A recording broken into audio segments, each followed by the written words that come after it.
अपने पसंदीदा शो के फुल एपिसोड देखने के लिए अभी डाउनलोड करें दंगल प्ले ऐप।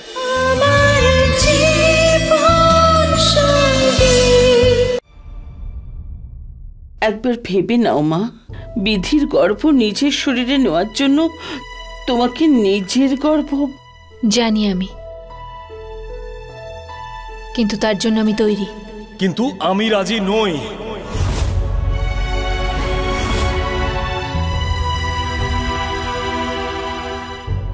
বেদবাবু, শুধু 5 মিনিটের জন্য আমার কথাটা একটু শুনুন, তারপরে আপনি যা সিদ্ধান্ত নেবেন নিতে পারেন।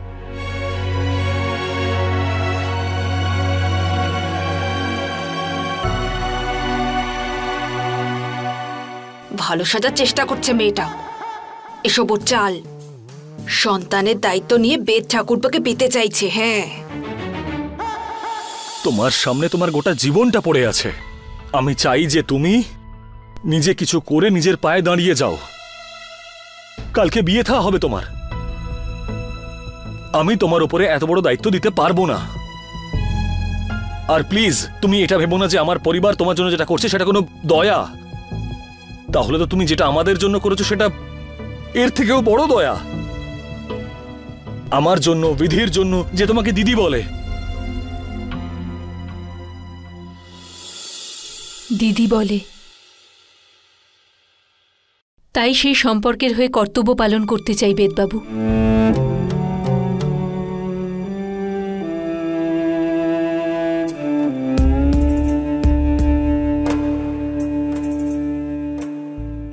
গোটা জীবনটাই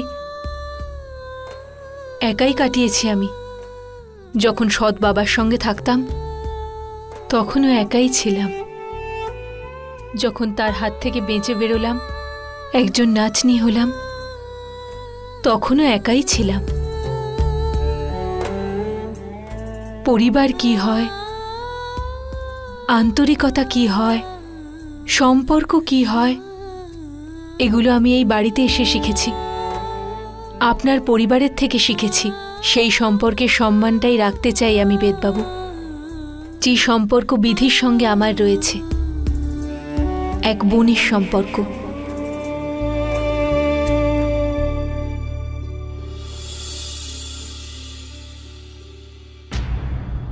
আরে মা, ওর জ্ঞান ফিরে এসেছে।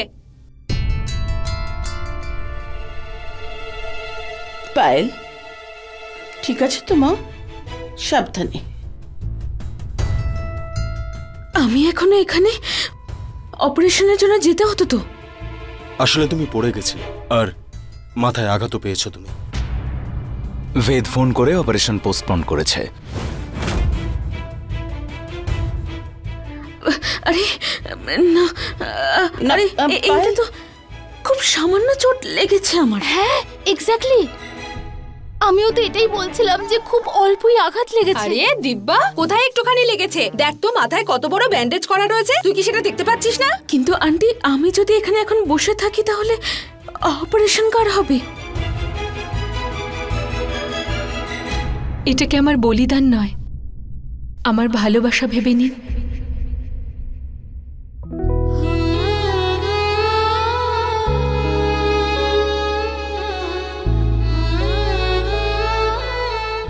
আমি জানি যে আপনি আমাকে কোনোদিনই ভালোবাসবেন না, কারণ আপনি বিধির।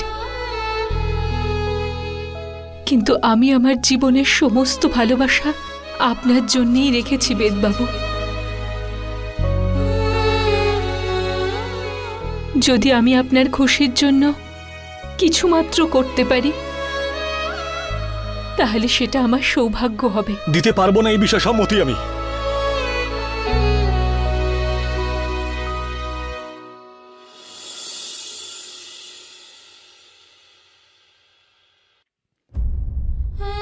আপনি হয়তো আমায় অনুমতি দেবেন না, কিন্তু আপনি আমায় আটকাতেও পারেন না। ব্যাপারটা আসলে বিধির ঠিক হওয়ার, ব্যাপারটা ওই বাচ্চাটার যে ওর গর্ভের মধ্যে বড় হচ্ছে। কিন্তু আমি এই বিষয়টা কি করে ভুলে যাব যে তোমার সামনে তোমার গোটা জীবনটা পড়ে আছে। আমি লালি রানীর কাছ থেকে তোমাকে এই জন্য ছাড়িয়ে আনিনি। যে তুমি তোমার ভবিষ্যৎটা নষ্ট করে ফেলো। আমি তো আমার জীবনটা ঠিক করছি। আরে কালকে তোমার বিয়ে থা হবে, সেখানে সমস্যা হবে, কেউ তোমাকে আপন করবে না। আমি আমার ভাগের ভালোবাসা বেশি ফেলেছি।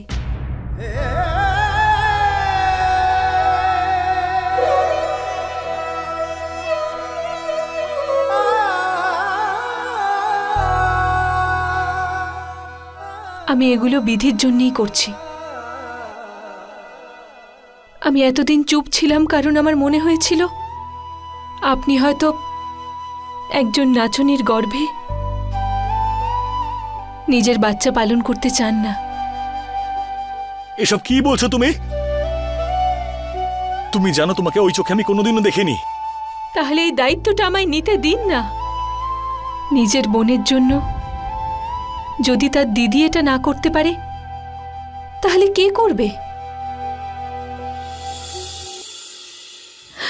আন্টি প্লিজ, এই সামান্য চোটের জন্য আপনি অপারেশন পোস্টপোন করাবেন না। যদি ডক্টর জেমস চলে যায় তাহলে আমার এইসব করার আর তো কোনো মানেই থাকবে না। আরে মেয়ে, যে ডাক্তার তোমাকে ব্যান্ডেজ করে দিয়ে গেছে সে তোমাকে বিশ্রাম নিতে বলেছে। হ্যাঁ পায়েল, আমি তো নিজেও চাই যে তুমি হসপিটালে যাও, কিন্তু শেষে তো বেদি সবকিছু বলবে, তাই না? আন্টি পায়েল, তুমি তোমার বোনের জন্য এত বড় একটা পদক্ষেপ নিয়েছো, সেটাই তোমার সবচেয়ে বড় প্রায়শ্চিত্ত ছিল। কিন্তু মা, ডক্টর অপারেশন করার জন্য বারণ করেছেন, তাহলে আমরা তার কথা কি করে না শুনি? এখন না, তুমি এ বিষয়ে একদম ভেবো না।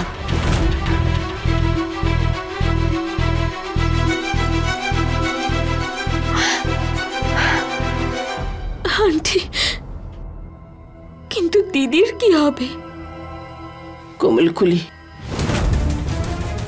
মা, সে নিচ্ছে এত বড় দায়িত্ব।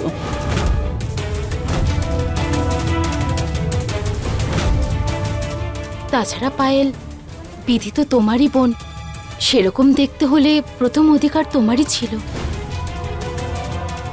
কিন্তু তুমি নিজের মাথা ফাটিয়ে বসে আছো, বাকি কথা আমি জানি না। মা, হয়তো ভগবানের এটাই ইচ্ছে।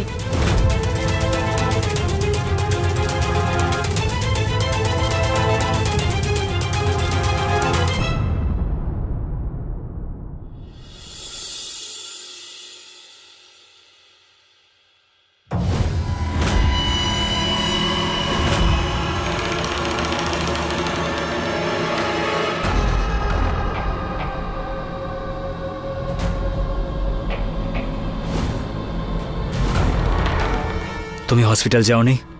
ওই আমি পড়ে গেছিলাম আর চোট লেগেছিল আমার। এসেছিল বেদের ফোন, আমি বলেছি দেখে নেব, কিন্তু তোমাকে শুধু হসপিটালে নিয়ে যাক। কিন্তু আমি অজ্ঞান হয়ে গেছিলাম আর ওদের ফ্যামিলি ডক্টর বলেছেন যে আমার অপারেশন করা ঠিক হবে না। আর তার মধ্যেই ওই কোমলকলি বলেছে যে ওই সন্তানের জন্ম দেবে। এসব কি বলছো পায়েল? এইটুকু একটা কাজ দিলাম, সেটাও তুমি করতে পারলে না। সাহিল, আমি সত্যিই জানি না যে আমি কিভাবে পড়ে গেলাম। আপনিও জানেন তো যে আমিও প্রতিশোধ নিতে চাই। এই প্রতিশোধ তো তুমি অনেক আগে নিয়েছিলে, কিন্তু নিজের বুদ্ধিটা কাজে লাগাওনি বলে জেলে গিয়ে বসেছিলে, বুঝতে পেরেছো? আমি বললাম তোমাকে তুমি আমার রাস্তায় চলো, কিন্তু তুমি সেটাও এগোতে পারলে না ঠিক করে। এবার তোমার জায়গায় ওই কোমলকলি বেদের বাচ্চাকে গর্ভে ধারণ করবে। আমার এত পরিশ্রম, এত প্ল্যানিং সব শেষ করে দিয়েছো তুমি। কিন্তু আমরা ওই বাচ্চা জন্মানোর পরেও তো ওর ক্ষতি করতে পারি, তাই না? না, ওই প্রতিমা কোঠারি আর পরিবারের লোকদের আমি আনন্দে থাকতে দেব না। যে প্রতিমা কোঠারি একটা বাচ্চার আনন্দ কেড়ে নিয়েছিল, তাকে আমি এক মুহূর্তে শান্তিতে থাকতে দেব না। এসব কি বলছেন আপনি? কোন সন্তানের খুশি কেড়ে নিয়েছে প্রতিভা আন্টি?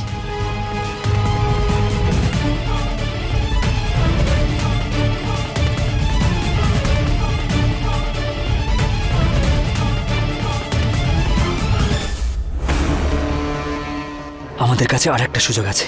কিভাবে? কালকে অপারেশন আমি তো বাইরে থাকবো। হ্যাঁ, কিন্তু ডক্টর জেমসও তো থাকবে। আর উনি যেটা করবেন সেটা আমি জানি।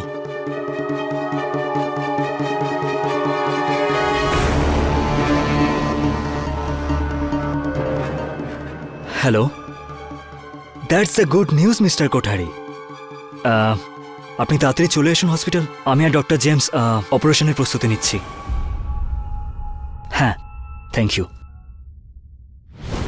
কালকে বিধি ইউটেরাইন ট্রান্সফারও হবে, আর আমি জানি আমাকে কি করতে হবে।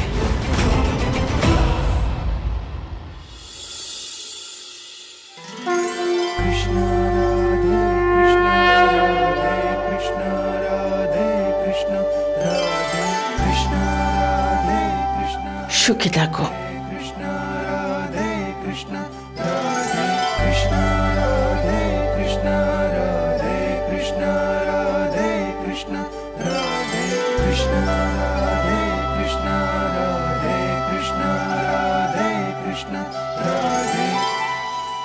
সুখে থাকো।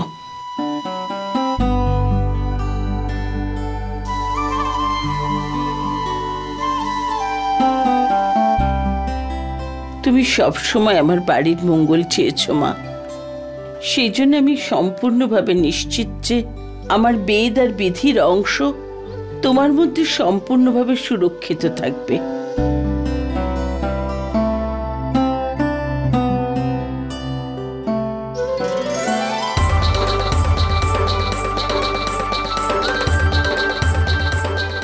সুখে থাকো।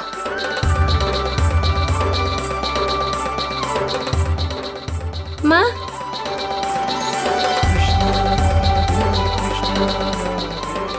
বেঁচে থাক। আমি আর দিদি একসাথে মিলে গীতার সেই অংশটা পাঠ করব যেখানে বলরামের জন্ম হয়েছিল, কিভাবে শ্রীকৃষ্ণ যোগমায়ার দ্বারা বলরামকে দেবকীর গর্ভ থেকে বের করে রোহিণীর গর্ভে দিয়েছিলেন। আজ আবার সেই চমৎকার ঘটতে চলেছে। হ্যাঁ মা, আজকে বিজ্ঞান অনেক উন্নতি করেছে, সেই জন্য আজকে সবকিছু সম্ভব হচ্ছে, যেগুলো আমরা চমৎকার বলে মেনে এসেছি। জামাই বাবা, আমার বিধির খেয়াল রেখো।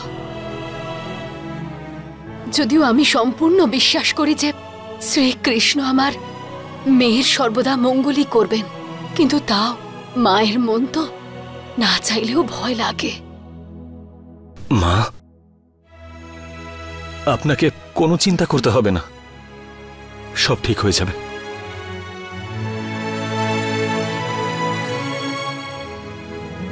বেঁচে থাকো বাবা।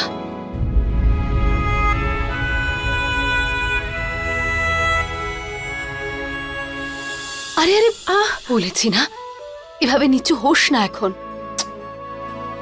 জানিস, ছোটবেলায় যখন তুই ভয় পেয়ে যেতিস না, তখন গোপালের এই মূর্তিটা নিয়ে প্রার্থনা করতিস, আর তোর সব ভয় কেটে যেত। শ্রীকৃষ্ণ তোকে সর্বদা রক্ষা করেছেন, আর ভবিষ্যতেও করবেন। এই নে, এটা নিজের কাছে রাখ। আরে নে।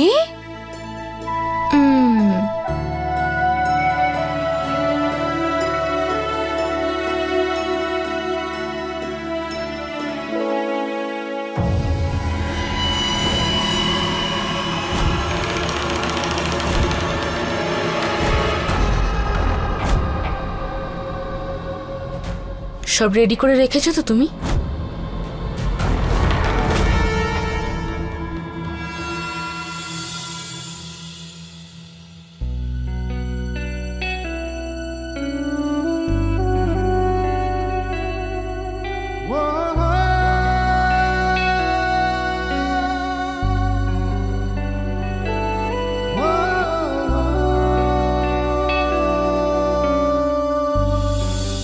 বিধি, তুমি কিন্তু একদম ভয় পাবে না। তোমার মনে আছে না, ইস্ট অর ওয়েস্ট? বিধি ইজ দ্য বেস্ট। বেস্টও আর ব্রেভও। বাঘের মতো সাহসী? হ্যাঁ, বাঘের থেকেও বেশি ব্রেভ। তুমি কিন্তু একদম ভয় পাবে না, ওকে?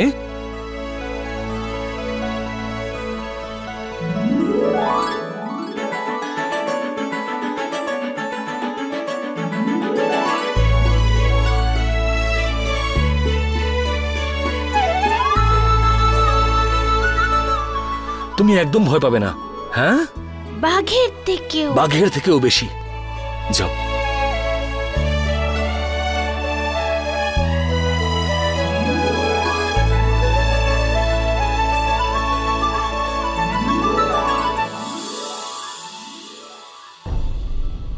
ম্যাডাম ম্যাডাম আমরা যাই, আপনি কারোর অপেক্ষা করছেন?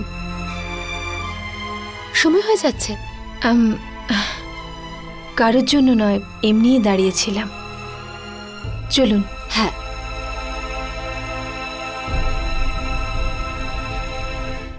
কোমল,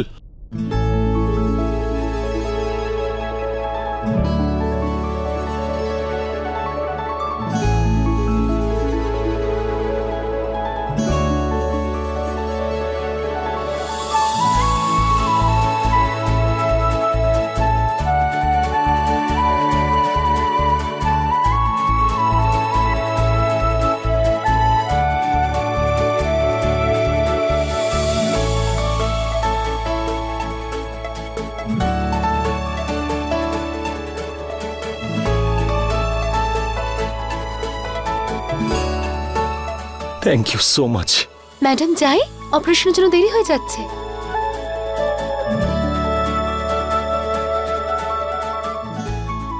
আসুন।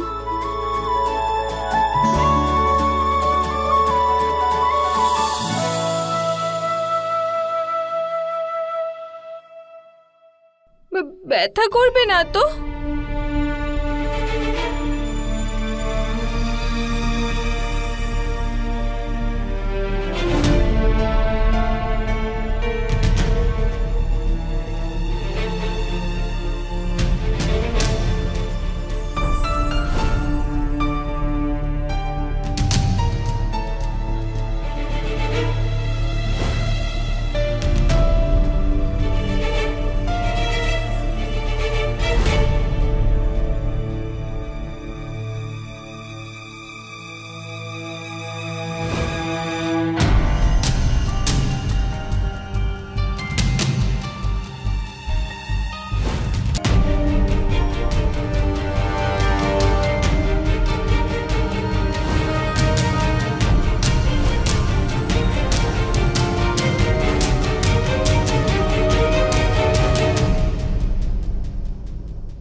ডক্টর জেমস কোথায়?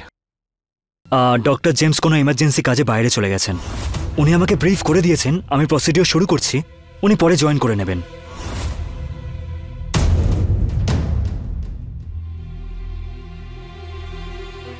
দেখুন মিস্টার কোঠারি, আমি জানি আমি কি করছি। যদি আপনার আমার উপর বিশ্বাস না থাকে তাহলে। না না, সেরকম কোনো ব্যাপার নয়। আপনার জন্যই তো এইসব কিছু সম্ভব হচ্ছে। ঠিক আছে ঠিক আছে, আমি গিয়ে প্রসিডিওর শুরু করছি। ওকে।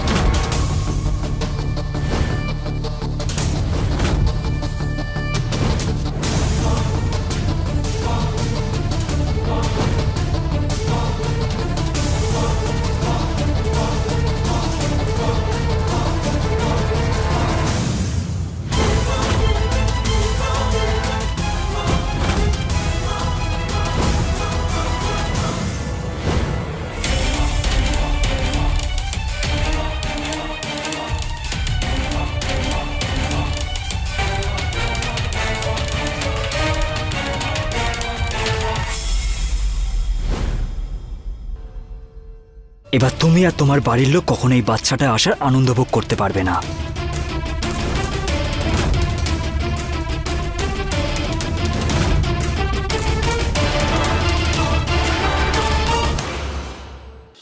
ভগবান বিষ্ণুর আদেশ অনুসারে যোগমায়া দেবকীর গর্ভ হইতে তার সন্তানকে রোহিণীর গর্ভে স্থাপন করেন।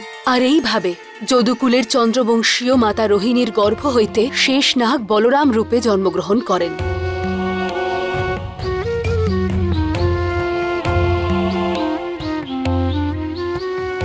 আমার বিধি খুব সাহসী মেয়ে দিদি। বড় বড় সমস্যার সাথে লড়াই করে ও বারবার জিতেছে। আমার কাছে তো শ্রীকৃষ্ণের আশীর্বাদের থেকে কম কিছু না।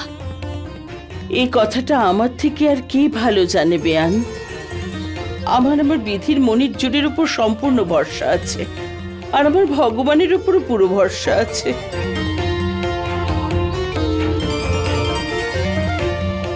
হে ঈশ্বর, প্লিজ বিধি আর কোমলকলির খেয়াল রেখো, ওদের যেন কিচ্ছু না হয়। তুমি একটু দেখো ওদের।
फुल एपिसोड देखने के लिए अभी डाउनलोड करें दंगल प्ले ऐप।